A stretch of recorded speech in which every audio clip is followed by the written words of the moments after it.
আসসালামু আলাইকুম।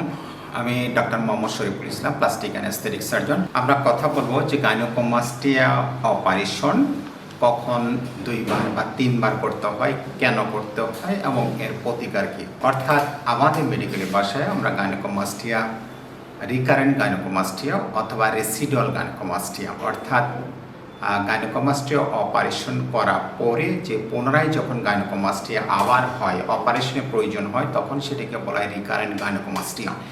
এটা সাধারণত সার্জনের ফল্টের কারণে হয়ে থাকে। অর্থাৎ সার্জন যদি বুঝতে না পারেন যে এটা ব্রেস্ট টিস্যু, অর্থাৎ রেখে আসেন, তাহলে সেখান থেকে কিন্তু আবার পুনর্জন্ম হবে টিস্যু। সেটাই হলো যে রিকারেন্ট গাইনোকোমাস্টিয়া বা রেসিডুয়াল গাইনোকোমাস্টিয়া। এবং এই সমস্ত গাইনোকোমাস্টিয়ার ক্ষেত্রে আপনার সেকেন্ড টাইম অপারেশন দরকার হয়। আপনি যদি কোনো অভিজ্ঞ সার্জন দ্বারা করেন, সাধারণত এই প্রবলেমটা হয় না। প্রথম দিকে আমরা বেশ কিছু পেশেন্ট কিন্তু আমরা হলো যে বাইরে থেকে পাইতাম, বিশেষ করে আমাদের পাশের দেশ ইন্ডিয়া থেকে আসতো। তো ওরা ওখানে আসলে কোনো অভিজ্ঞ সার্জনের কাছে অপারেশন না করে আসেন। পরবর্তীতে দেখা যায় যে তাদের রেজাল্টটা স্যাটিসফ্যাক্টরি হয় না এবং পুনরায় আমাদের কাছে অপারেশন করেন।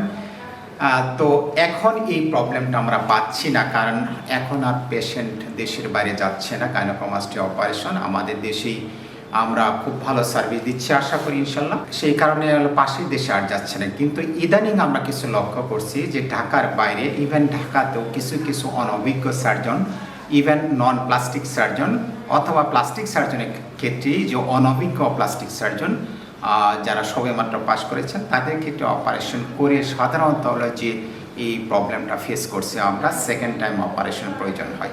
আপনারা এই ক্ষেত্রে মনে রাখবেন যে সেকেন্ড টাইম অপারেশন কিন্তু ফার্স্ট টাইম অপারেশনের ক্ষেত্রে বেশি সময় লাগে এবং এটা বেশ জটিল এবং ব্লিডিংয়ের চান্স বেশি, রক্তক্ষরণের চান্সটা খুব বেশি থাকে। সুতরাং আপনি যখন ডিসিশন নেবেন, তখন ডিসিশন নেওয়ার সময় কিন্তু আপনি কার কাছে করছেন, ওনার কতটুকু অভিজ্ঞতা আছে, উনি কবে পাস করেছেন, এবং বিশেষ করে যে এই গাইনোকোমাস্টিয়া অপারেশন উনি করেন কিনা, এটা অন্তত জেনে করবেন।